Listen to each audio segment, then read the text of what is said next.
Hello ভাই brother, welcome back. অল্প কিছু সময়ের জন্য তো কেমন আছো তোমরা? তো বেশি কথা না কয়ে ভিডিওটা শুরু করা যায়। এর চেয়ে পূর্ণিমা চাঁদের আলো ভরা আকাশ না হয়ে দেখি এখন সেই আমার কাছে সবচেয়ে আপন, কারণ সে তাকে কোনো অপবাদ দেয় না। এভাবেই হাঁটতে হাঁটতে হঠাৎ দেখতে পারে যে রাস্তার ওই পাশে কে যেন বসে কাঁদছে। কিন্তু কে এই নির্জন রাতে কাঁদে? না হলো রাত 1টা থেকে 2টা বাজবে। তারপর রাফির সামনে এগিয়ে দেখে একটা ছোট বাচ্চা বসে কাঁদছে। আর এটা দেখে রাফি তাকে বলে, তুমি কাঁদছো কেন, তোমার কি হয়েছে? তখন বাচ্চাটি মুখ ঘুরিয়ে রাফির দিকে তাকায় আর বলে, আমি আমার মায়ের কাছে যাব, আমার অনেক ভয় লাগছে। রাফি বলল, তুমি এত রাত এখানে কি করছো, আর তোমার বাড়ি বা কোথায়? বাচ্চাটি তখন বলল, আমি আমার মায়ের সাথে মার্কেটে এসেছিলাম আর তখন মাকে হারিয়ে ফেলছি। এই বলে বাচ্চাটি আবারও কাঁদতে শুরু করে। বাচ্চাটা দেখতে অসম্ভব সুন্দর, বয়স মনে হয় 5-6 বছর হবে।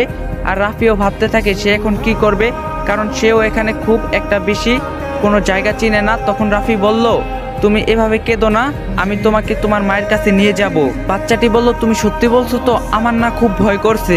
রাফি বলল, কিসের ভয়, আমি আছি না। তার আগে বলো তো, তুমি কাউকে বলোনি তোমাকে বাড়ি পৌঁছে দিতে? তখন বাচ্চাটি বলল, আমি যখন মাকে হারিয়ে ফেলি তখন কয়েকজন দুষ্ট আঙ্কেল আমাকে নিয়ে এক জায়গায় যায়। ওরা বলছিল আমাকে অনেক চকলেট দিবে আর মায়ের কাছে নিয়ে যাবে, কিন্তু তারা আমাকে একটা রুমে আটকে রাখে আর আমাকে কিছু খেতে দেয় না। তারপর আমি তাদের থেকে লুকিয়ে পালিয়ে এসেছি, কিন্তু এখন আমার অনেক ভয় করছে। রাফি বলল, তুমি চিন্তা করো না, আমি তোমাকে তোমার বাড়িতে পৌঁছে দেব। তা তোমার নাম কি? তখন বাচ্চাটি বলে, আমার নাম রিয়াজ, কিন্তু সবাই আদর করে রিজু বলে ডাকে। রাফি বলল, বাহ, তোমার নাম দেখি খুব সুন্দর আর আমার নামের সাথে অনেক মিল আছে। রিয়াজ বলল, তোমার নাম কি? রাফি বলল, আমার নাম রাফি।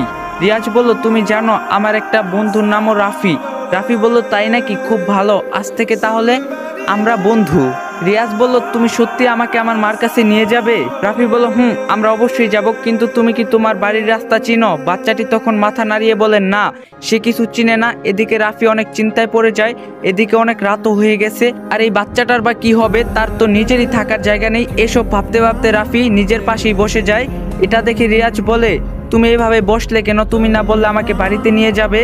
রাফি বলল, হ্যাঁ নিয়ে যাবো তো, তা তোমার কি কিছুই মনে নেই, মানে কোন রাস্তা দিয়ে এসেছিলে? রিয়াজ বলল, না। এরপর নিশ্চুপ হয়ে আসি।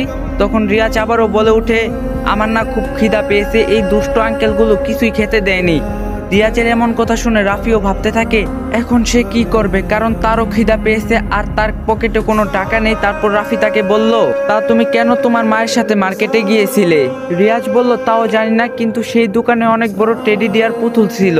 এই কথা শুনে রাফি একটু অবাক হয়, কারণ এই শহরে এমন বড় দোকান শুধু একটাই আছে। তারই মনে হয় কথা বলছে এই বাচ্চাটি। আর রাফি সেখান থেকে মিমের জন্মদিনে একটা টেডি ডিয়ার কিনছিল। ভিডিওটা ভালো লাগে একটা লাইক দেওয়া যাবে।